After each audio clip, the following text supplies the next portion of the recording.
Hi everyone, இன்றைக்கி chicken roll எப்படி பண்ணுறதுன்னு பார்க்கலாம். ஃபில்லிங்க்கு கடாயில் எண்ணெய் விட்டு 1 டீஸ்பூன் சோம்பு, 1 டீஸ்பூன் சீரகம், ஒரு 2-3 சின்ன பீஸ் பட்டை சேர்த்து நல்லா வறுத்துக்கிறேன்.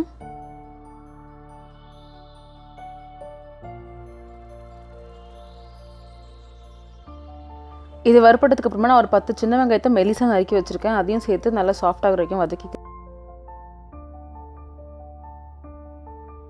வெங்காயம் சாஃப்ட் ஆனதுக்கப்புறமா நான் ஒரு 1/4 கப் அளவுக்கு கேரட் மெலிசாக ஸ்லைஸ் பண்ணி வச்சுருக்கேன். அதே மாதிரி 1/4 கப் அளவுக்கு முட்டைக்கோசையும் வந்து ஃபைனாக ஸ்லைஸ் பண்ணி வச்சுருக்கேன். ரெண்டுத்தையும் சேர்த்து நல்லா வதக்கிக்கலாம். 2 நிமிஷம் வதக்கினதுக்கப்புறமா ஒரு 2 டீஸ்பூன் அளவுக்கு இஞ்சி பூண்டு பேஸ்ட் செய்து நல்லா வதக்கிக்கிறேன்.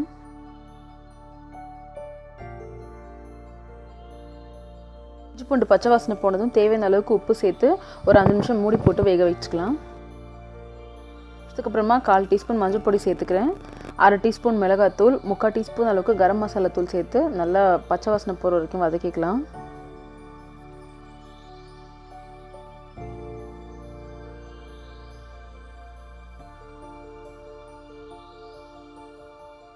பச்சை வாசனை போனதுக்கப்புறமா நான் வந்து ஒரு 1/2 கப் அளவுக்கு சிக்கன் வந்து அதாவது வேக வச்சு கையாலே பிச்சு போட்ட சிக்கன் வந்து சேர்த்துக்கிறேன். போன்லெஸ் தான்.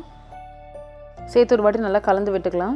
ஒரு 5 நிமிஷத்துக்கு அப்புறம் பார்த்தீங்கன்னாக்கா எல்லாமே வந்து நல்லா குக் ஆகிடுச்சு. இப்போ அடுப்புலேருந்து இறக்கிடலாம். சிக்கன் வந்து ஆல்ரெடி வேக வச்சதுனால வந்துட்டு இதை சேர்த்துட்டு ஒரு 5 நிமிஷம் வதக்கிட்டு அடுப்புலேருந்து இறக்கிடலாம். கரெக்டாக இருக்கும்.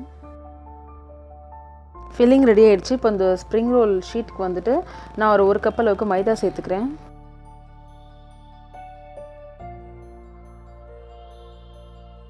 தேவையான அளவுக்கு உப்பு, ஒரு முட்டை சேர்த்துக்கிறேன். சேர்த்து ஃபஸ்ட்டு முட்டையை லைட்டாக பீட் பண்ணிவிட்டு அதுக்கப்புறமா தேவையான அளவுக்கு தண்ணி விட்டு நம்ம தோசை மாவு பதத்துக்கு எப்படி கரைப்போமோ அந்த மாதிரி கரைச்சிக்கலாம்.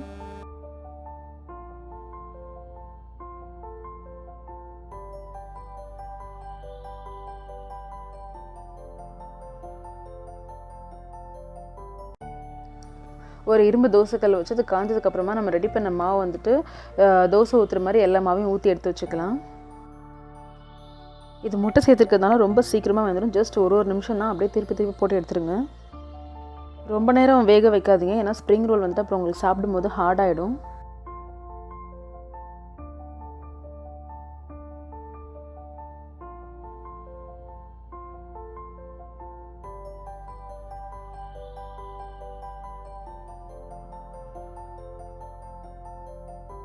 நம்ம ப்ரிப்பேர் பண்ண அந்த மைதா ஷீட்லேருந்து ஒன்று எடுத்து வச்சு 2 டீஸ்பூன் அளவுக்கு சிக்கன் ஃபில்லிங் வச்சு ஃபஸ்ட்டு 2 பக்கமும் சைடை மடிச்சுட்டு அதுக்கப்புறமா அடியிலேருந்து சுருட்டிக்கிட்டே வந்து விட்டுறணும்.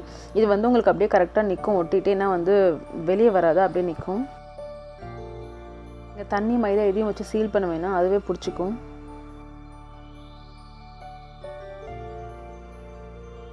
ப்ரிப்பேர் பண்ண இந்த ரோலை வந்துட்டு நான் ஒரு முட்டையை வந்து நல்லா பீட் பண்ணி வச்சுருக்கேன். அதில் ஃபஸ்ட்டு நல்லா துவட்டிட்டு அதுக்கப்புறமா பிரெட் க்ரம்ஸில் போட்டு பரட்டி எடுத்து வச்சிடலாம்.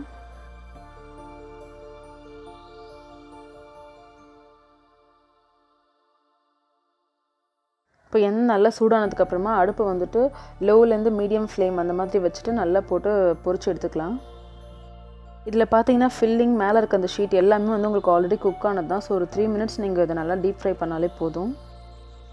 ஸோ பாருங்கள், நல்லா மொறுன்னு உங்களுக்கு சிக்கன் ரோல் ரெடி ஆகிடுச்சு. ரொம்ப ஈஸியான ரெசிபி. ஸோ கண்டிப்பாக ட்ரை பண்ணி பாருங்கள். தேங்க்ஸ் ஃபார் வாட்சிங்.